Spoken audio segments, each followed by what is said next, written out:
ચાલો એકદમ સાદા પણ બહુ જ ઊંડા સવાલથી શરૂઆત કરીએ.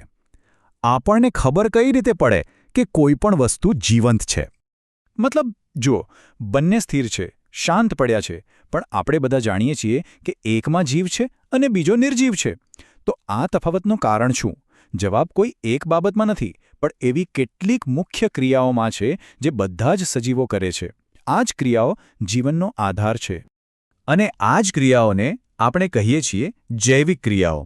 આ એ પ્રક્રિયાઓ છે જે જીવંત અને નિર્જીવ વચ્ચેની એકદમ સ્પષ્ટ રેખા દોરે છે.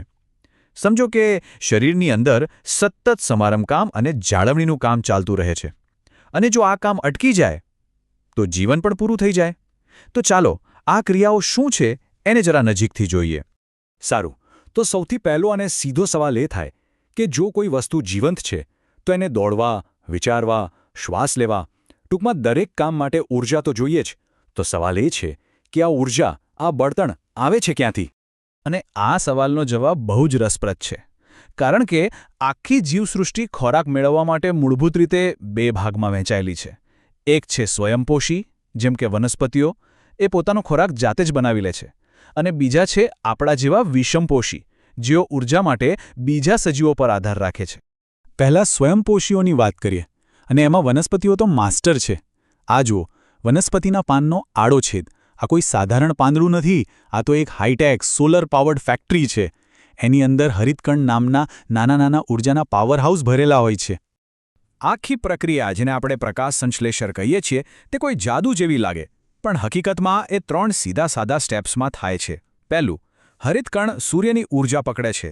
બીજું, મૂળમાંથી પાણી અને હવામાંથી કાર્બન ડાયોક્સાઇડ લે છે. અને ત્રીજું, સૂર્યની ઊર્જાનો ઉપયોગ કરીને આ કાચા માલને ગ્લુકોઝ એટલે કે વનસ્પતિના ખોરાકમાં ફેરવી નાખે છે. કેટલું અદ્ભુત છે, નહીં? હવે વાત કરીએ વિષમપોષીઓની. આ જુઓ, પોષણનું એકદમ મૂળભૂત સ્વરૂપ. આ અમીબા છે, એની પાસે કોઈ મોહ કે પાચનતંત્ર જેવું કશું જ નથી. એ તો બસ પોતાના ખોટા પગ વડે ખોરાકને ઘેરી લે છે, એની આસપાસ એક અન્નધાની બનાવે છે અને ત્યાં જ એને પચાવી લે છે. આનાથી સરળ તો શું હોઈ શકે? અને પછી આવીએ આપણે મનુષ્યો. આપણું પાચનતંત્ર તો એકદમ વિકસિત અને જટિલ છે. મોંમાં કોળિયો મૂકવાથી લઈને પોષક તત્વો લોહીમાં ભળે ત્યાં સુધીની આખી સફર અકલ્પનીય છે. જઠર, આંતરડા, દરેક અંગ એક પરફેક્ટ ટીમની જેમ કામ કરે છે અને ખોરાકને તોડીને એમાંથી ઊર્જા કાઢે છે. સારું, તો ચાલો આપણે ખોરાક ખાઈ લીધો, પણ એ ખોરાક આપણા શરીરમાં શક્તિ કઈ રીતે ભરે છે? ખાધેલી રોટલીમાંથી દોડવાની તાકાત કઈ રીતે બને છે? બરાબર, આ જ તો આપણો બીજો મહત્વનો મુદ્દો છે, ઊર્જાનું રૂપાંતરણ. ખોરાક તો લઈ લીધો, પણ શરીર એને સીધો વાપરી ના શકે. એ ખોરાકને વાપરી શકાય એવી ઊર્જામાં ફેરવવાની જે પ્રક્રિયા છે, એને જ શ્વસન કહેવાય છે. અને આ આખી પ્રક્રિયાનો હીરો છે એક ખાસ અણુ, એટીપી. એને તમે શરીરની ઊર્જાનું ચલણ કે એનર્જી કરન્સી કહી શકો. જેમ આપણે દુકાનમાંથી કંઈક ખરીદવા રૂપિયા વાપરીએ છીએ, બસ એ જ રીતે શરીરના કોષો કોઈ પણ કામ કરવા માટે એટીપી વાપરે છે.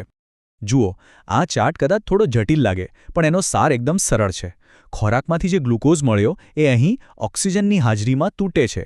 આ તૂટવાથી જે ઊર્જા છૂટી પડે છે તેને એટીપી નામના નાના નાના ચાર્જ કરેલા બેટરી પેકમાં સ્ટોર કરી લેવામાં આવે છે. પછી આ એટીપી આખા શરીરમાં જ્યાં જરૂર હોય ત્યાં ઊર્જા પહોંચાડે છે. તો આપણે પોષણ મેળવ્યું, એમાંથી ઊર્જા પણ બનાવી લીધી. પણ જેમ કોઈ પણ ફેક્ટરીમાં કામ થાય તો થોડો કચરો પણ નીકળે, એમ આ બધી પ્રક્રિયાઓમાં પણ નકામા પદાર્થો બને છે. તો હવે સવાલ એ છે કે સજીવો આ કચરાનું શું કરે છે? એનો નિકાલ કેવી રીતે થાય છે? અને આ મુદ્દો બહુ જ ગંભીર છે, કારણ કે શરીરમાં બનતો આ કચરો જો સમયસર બહાર ન નીકળે તો એ ઝેરી બની શકે છે અને શરીરને મોટું નુકસાન પહોંચાડી શકે છે. એટલે જેટલું જરૂરી ખોરાક લેવો છે, એટલું જ જરૂરી આ કચરાને બહાર કાઢવો પણ છે. આપણા શરીરમાં આ સફાઈનું કામ મુખ્યત્વે ઉત્સર્જન તંત્ર સંભાળે છે અને એના સુપરસ્ટાર છે આપણી કિડની. એને તમે શરીરના સુપર એડવાન્સ ફિલ્ટર પ્લાન્ટ સમજી શકો છો. એ સતત આપણું લોહી સાફ કરે છે, યુરિયા જેવા ઝેરી પદાર્થોને ગાળીને અલગ પાડે છે અને મૂત્ર વાટે શરીરમાંથી બહાર ફેંકી દેશે. અત્યાર સુધી આપણે આ બધી ક્રિયાઓ પોષણ, શ્વસન, ઉત્સર્જન ને અલગ અલગ જોઈ, પણ હકીકતમાં જીવન કોઈ છૂટક ભાગોમાં નથી ચાલતું. આ બધું તો એકબીજા સાથે જોડાયેલું એક સુંદર તંત્ર છે. જી હા, આ કોઈ અલગ અલગ કામ નથી, આ એક જ ટીમ છે જે જીવનની ગાડીને દોડતી રાખવા માટે એકસાથે એક તાલમેલમાં કામ કરે છે. ચાલો હું બતાવું કે આ ટીમ કેવી રીતે કામ કરે છે. શરૂઆત થાય છે પાચનતંત્રથી. આ આપણી સિસ્ટમ માટે બળતણ એટલે કે ખોરાક અંદર લાવવાનું કામ કરે છે. એમાંથી પોષક તત્વો શોષીને તૈયાર રાખે છે. પણ બળતણ પડ્યું રહે તો એ નકામું છે. એને બાળવા માટે ઓક્સિજન જોઈએ, અને એ કામ કરે છે આપણું શ્વસનતંત્ર. એ ઓક્સિજન લાવીને બળતણને બાળે છે અને એમાંથી એટીપી નામના એનર્જી પેકેટ બનાવે છે. અને છેલ્લે આખી પ્રક્રિયામાં જે પણ કચરો પેદા થયો તેને સાફ કરવાનું કામ ઉત્સર્જન તંત્ર કરે છે, જેથી આખી સિસ્ટમ એકદમ ચોખ્ખી અને કાર્યક્ષમ રહે.